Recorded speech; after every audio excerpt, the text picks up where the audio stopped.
Hello, and welcome to The Life We Create. I'm Cobain Rivers, And I'm Taylor Joy Stevens. and today we'd like to thank you for joining us once again on our fourth episode. Shout out to 4 episodes. Here we go, cooking with grease. Anyway, Cooking uh, with gas. oh yeah, well you cook with grease too. Well, the saying's cooking with gas. You may notice things are a little bit different here in our setup. That's because those first few episodes were actually filmed about a year ago, prior to us having Cash. Once our son was born, we kind of had to refocus and figure out a new strategy.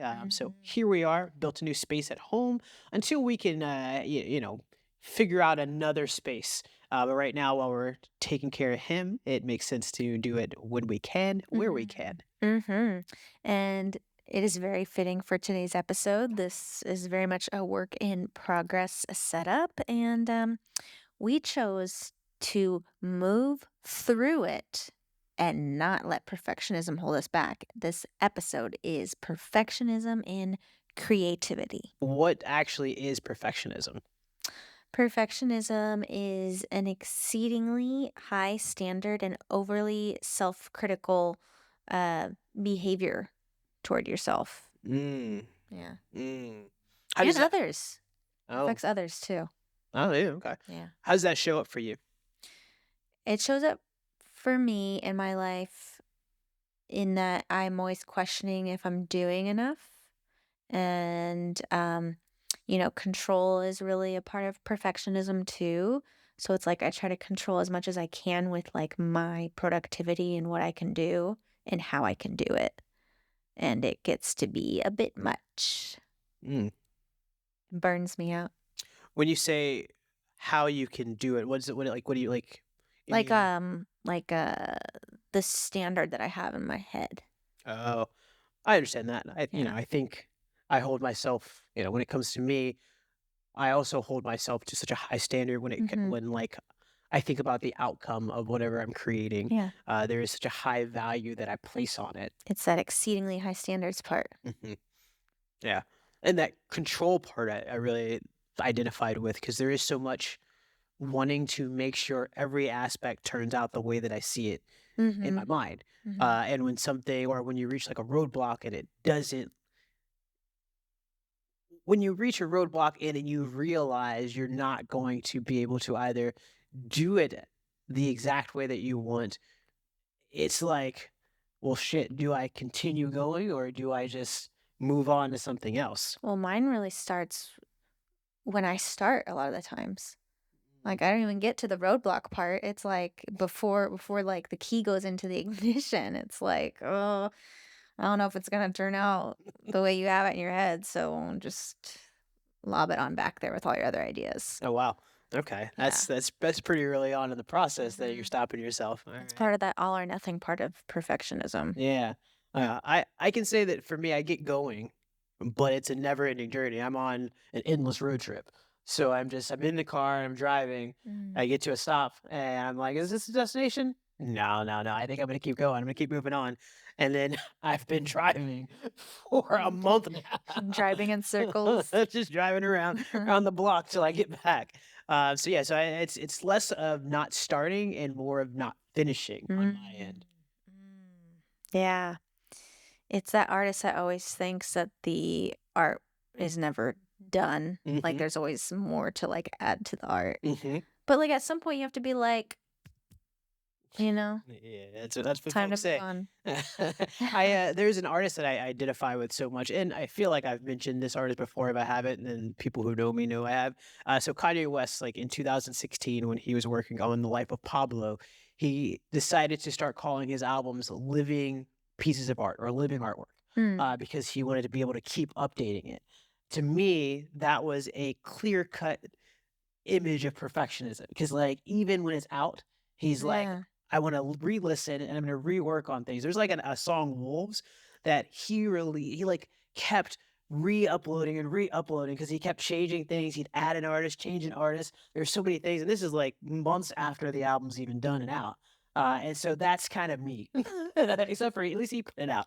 I'm still like, That sounds a little obnoxious, though. it's from a fan perspective, it was very frustrating because you get to a version, you're like, this version's awesome, and then you go back to listen to it, and you're like, "Well, this is different. What just happened Yeah. here?" Yeah. And I highly respect, him as an artist and musician, but just the thought of, like, something he I don't know, it's like, "Come on, bro." Like, you have It's a lot of amazing ideas. Let's just, you know, put that one down and go to the next one. well, and that's see, that's the part when moving on to the next idea, especially when you have so many. Like, it's let this idea exist, go on to the next one, and Mhm. build that one up. Mhm. Um, that's advice that I guess I need to take. Yeah. Yeah. Definitely, his computer is, like, kind of a graveyard of some of his work. It's a lot of projects that, like, I think I started and I wanted to finish, and I got to something that either I felt like I didn't know how to do, so now I have to learn how to do this, or it got to a point to where I'm like, well, maybe when I get this money, I'll be able to apply it to working with this person, and they can get it because I want it to sound like something they've done. Mhm. So there's a putting it on the back burner Yeah. until there's a resource that becomes available for me to utilize. Maybe it's more like an incubator, Mm. your computer. Yeah. It kinda reminds me of, like, those people that, like, are frozen, and when the time is right, Mhm. they'll thaw. Oh, yeah. Yeah, so maybe it's more like that. Yeah, because I mean, I could tell you, I go back to these projects all the time, and I Yeah. I work on it. There's this song that I started like 2 years ago, and I just the other day went back to work on because I'm better at mixing now. Mm. So Yeah, now improved skill set. yeah, so now I'm sitting with it again, and I'm like, "Oh, yeah, I can make this sound better," and it's good. Mhm. It's sounding better, but there's still like now I found a new roadblock, Yeah. that I'm like, "Okay, well, I think I want this, like, kick to sound a little bit better on it. Let me now practice creating kicks and making them better." It's just this sense of I wanna do it all, and I think really where it comes a lot of times is there's a time versus money balance, and because I could pay someone to do this, Mhm. but a part of it is like, well, I just wanna learn, and my certain, I guess, solo projects are things that there's no, like, priority on Mhm. because I'm doing so many other things that I feel like I have the time to just figure it out. And I think I don't think, there's also a difference with mastery versus perfectionism. Mhm. Yeah, it's like a thin 'Cause line though. it is, it's kind of like a balancing act. Because 'cause I'm someone that really truly loves to master Mhm. certain things, but I don't consider that part of the perfectionism that I deal with. Like, I genuinely want to feel like I'm accomplishing something Uh, internally okay. for me. Yeah. It's like that's a goal within the goal. Mhm. Got you. Yeah. Yeah.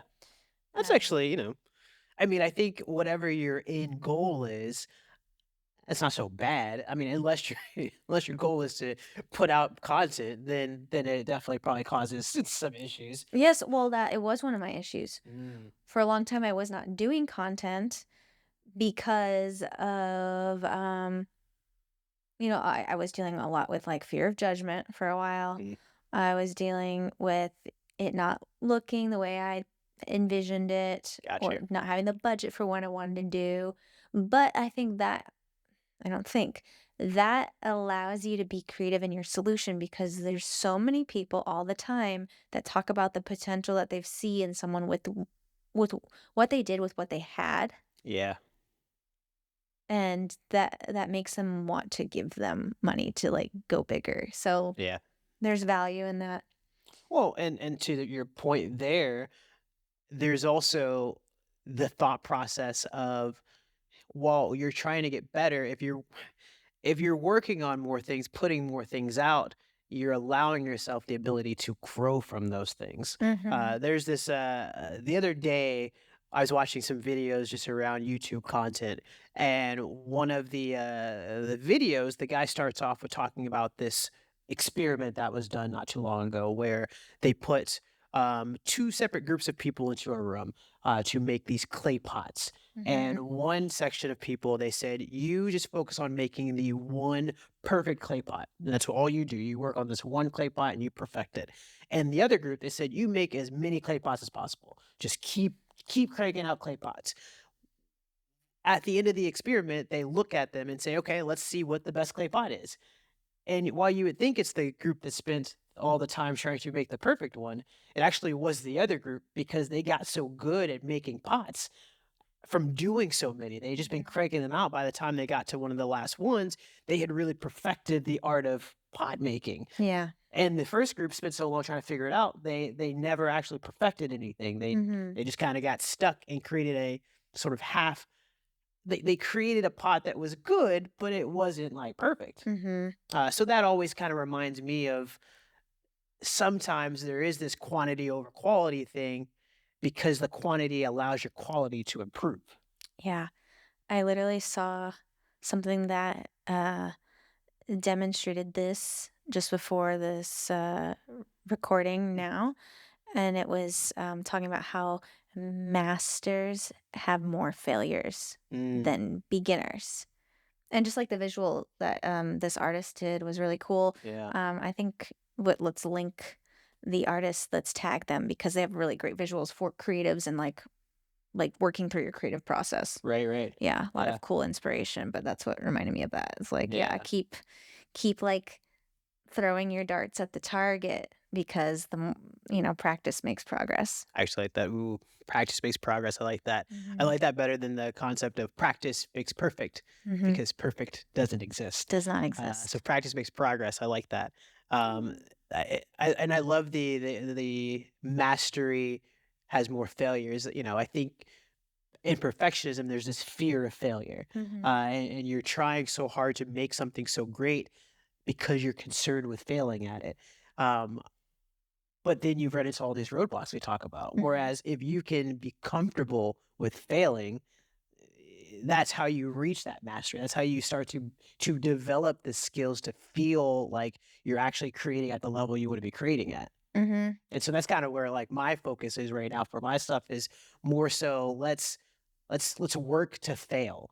And just Yeah. put this stuff out there. Let's get out there and let's grow.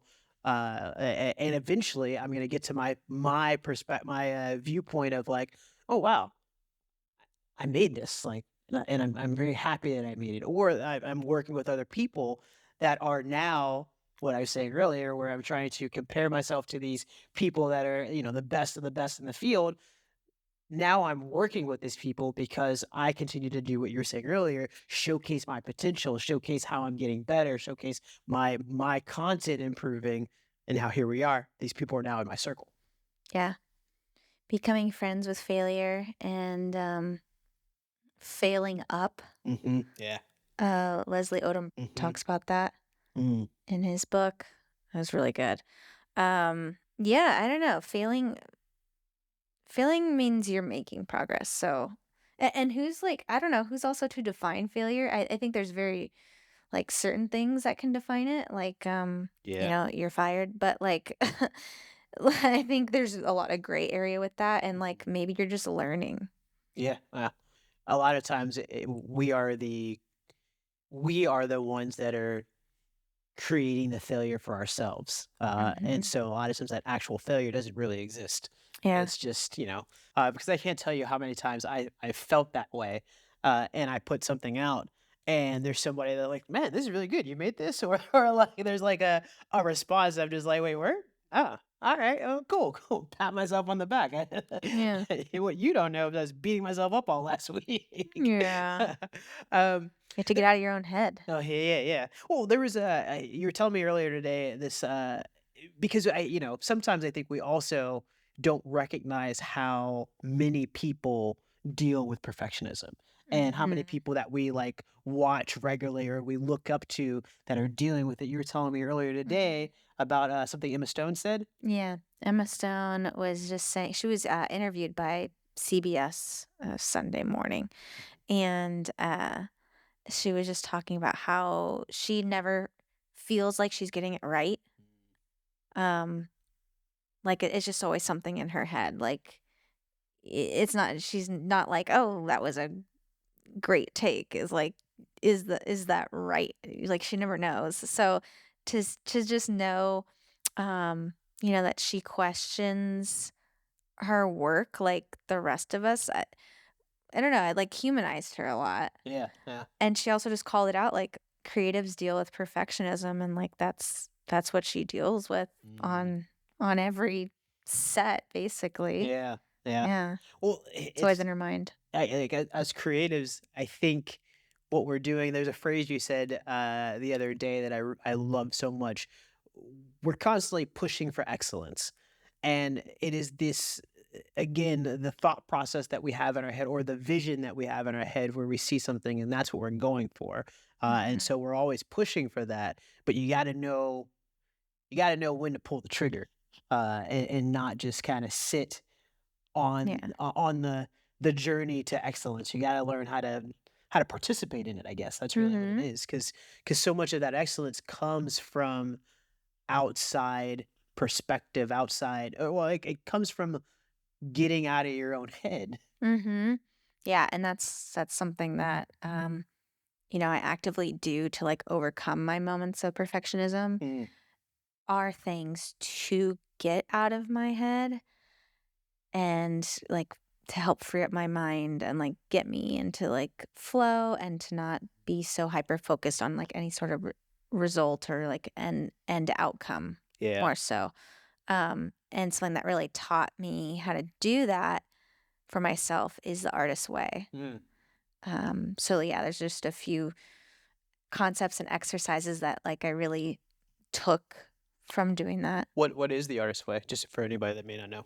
Yeah, The Artist's Way is a workbook by Julia Cameron to help you get out of your head and like live a creative life and really claim the creativity within you.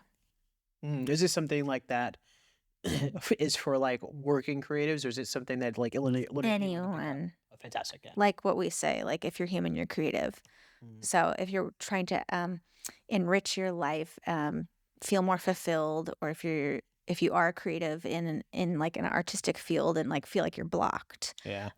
it helps like get you out of your head. It helps get you unstuck. Nice. Oh, yeah, that's nice. Nice. Uh, I think for me, when I think about, like, how do I help myself overcome that, it's really I've moved into more collaborative spaces. Mhm. So I really try to prioritize the working with other people and sort of building this community Yeah. that allows me to one share ideas, but also hear kind of other people's ideas, see what other people are working on.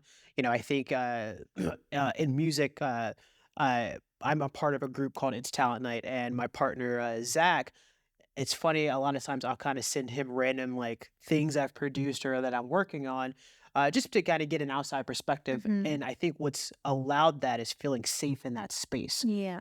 to where I don't really allow myself to be super concerned with exactly what he's going to say, Mhm. as much as I really wanna know what his, like, thought process is, like, what do you Mhm. think about this? And I look at it as, "Oh, this is how I can improve that," or sometimes I don't always agree because there is a specific vision that I have behind something, Yeah. but it's allowed me to really open up more and take that outside feedback and know when something has reached a space where it may be already done. Sometimes you send something to somebody and they're like, "Oh, this is good. Put this out." And you're like, "Oh, okay. I thought it needed a little bit more tweaking, but here we are." Yeah. Yeah, no, I really agree with that. Being in community and being in connection with other people, Mhm. helps get you out of your head and gets you out of like the sometimes your mind can be really restricting Yeah, yeah. and it can be like really if you're isolating yourself, it can just yeah, you can be focusing on all the wrong things Yeah. when you're in that space. So allowing people in is definitely a good way to like zoom out and Yeah. get different perspectives and um, see what hear what other people see that maybe you didn't even see yourself. Yeah. Yeah, that's a big one. Mhm. Yeah, that's a big one. Um, the other thing, and this is something that I'm working on actively, but it's funny because I was reading an article about, and this was a little some time ago, about Cara Delevingne, where she was talking about her. perfectionism. And one of the things she said that she's doing to sort of move past it is she said, "I'm learning to love myself." And I think that's such a big one because so much of our perfectionism traits are around not allowing yourself the space to be okay with what you're doing. It's sort of It's like self-criticism, yeah. yeah, it's so much self-criticism and so much pressure that we're putting on ourselves to achieve, Mhm. when a lot of times, like, the way to really actually, feel good about what you're doing is to feel good about what you're doing. And feel good about you. Mhm. Yeah, I love that. It's self-love. Yeah, All absolutely. about Well, self-love. that's why I also really liked it. I was like, "Oh, this is literally the wave Mhm. of what our company is about, is really Mhm. trying to create things that you feel good about, Yeah. and that really nurture yourself." I think that's the big one, being able to nurture who you are and care about what your thoughts are from a perspective of, "If I'm thinking this, if I'm feeling this, then it's okay." And Mhm. and and let's work through that, and let's create that content around it and see where it goes. Yeah. I was just thinking as you were talking that no one I don't think anyone really likes a perfectionist. Oh, what? A perfectionist, I don't think anyone really likes Oh, oh.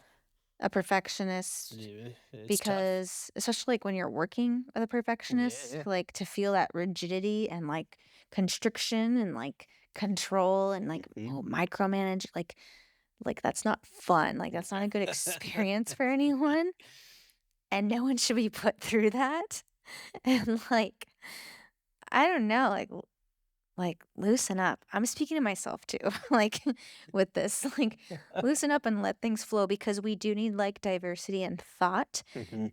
because there isn't one way to do something, and I feel like when you alleviate the perfectionism, it allows you to, you know, include include other thoughts, opinions, Yeah. perspectives. Yeah, that actually reminds me of, Steve Jobs, genius, but was notoriously a perfectionist, and while he brought out the best in a lot of people that worked, with him and under him, it was such a toxic environment and people really were stressed out, because of the level of perfectionism that he Mhm. exhibited and what he expected in people. So Yeah. it made the workspace so tough for people to where, sure, I'm making these products that are changing the world, but at the end of the day, I don't feel great. I don't feel great about what I've done, because I feel like when I go back to work tomorrow, like I've got I've got this Gestapo stepping in the room Yeah. and yelling at me, about what's going on. But I think so. To your point, it's tough for the other people that work with or under a perfectionist because those standards are not healthy, Mm-mm. for the environment and not for growth and people feeling like they can, be vulnerable. Yeah. It actually reminds me I mean, I love that, you use Steve Jobs as an example because of us both working at Apple, at one time, and there was a point in time where we're working in an environment that did have exceedingly high standards, and it affected Yeah. a lot of the team. Yeah. Well, it's high standards without the resources to be able to achieve these standards. Yeah, so it was, like, making us really uncomfortable, Yeah. like, Yeah. it was not a good time No, it was not for anybody. Like for anyone. no one was having a good time. Yeah. Yeah, so it really just sucks out the joy in the situation, Yeah. point blank. Yeah. Yeah. Yeah. So I mean, perfectionism is something that is very common for creatives. I think, and Mhm. that's no matter what industry you're in. I think we're all pushing ourselves to a level, where we want to be the best. We want to feel like we're doing the best work, but you gotta kind of take it easy on yourself because that's how you get to that space. Yeah. Um, You're allowed to enjoy the process, yeah, and you're allowed to be gentle with yourself yeah. and be easy, and these are things that I tell myself too, like, Hmm. consistently, like, be gentle and celebrate the small wins. These are things that she tells me also because I'm like working on something. I'm like, oh, that's stupid, and she's like, hey, don't say that about yourself. Yeah, self-talk, oh, that's another I think that's another episode, but yeah. Yeah, so we'd love to hear from you all. Let us know in the comments on our social media platforms. It's Mhm. all of them: Instagram, Twitter, all those things. Let Yeah. us know really what your sort of I guess how you get past your perfectionism if you see it in yourselves or the traits that you see. Maybe those things can help us as we Mhm. continue to build our collective of activities to move through it. Yeah, yeah. Your kryptonite and perfectionism, and, I just wanted to reiterate the community part is really important that, you know, something to come, more to be revealed in the future, but, something in the works for sure, we've been talking about, but in the meantime, connect with us and grow with us and learn with us, and you Oh, can find us what's your concept? at What no? What's your before you go into that? What's your quote on growth? What is it? I love it. Growth is Messy. Ooh, growth is messy. I love it. It's not a clean cut thing. It is Mm-mm. hard. Get down and dirty with it. Yeah, Growth is messy. yeah. You can find us on at Self Love Media on all the platforms. Mhm. Oh, and that is, SLFLVE Yes. Media. Yes. Yeah, and I am at my name, Taylor Joy Stevens. Well, it's just at Taylor Joy Stevens. The other one's too long. And I am at Cobain Rivers and everything. Mhm. So reach out to us, hit us up, let's talk, let's gather and let's build community. Yeah. All right, you'll have a wonderful day, night, whatever time you're listening to this. Mhm. Have one. Oh, but also like, subscribe, share. Sharing is really important. It helps Yes. us so much. So please, please, please share, share, share. That support is free 99 people. Ooh, don't cost a thing. Love don't cost a thing. Mm-mm. So love us. We We love love you. you. All right. Bye.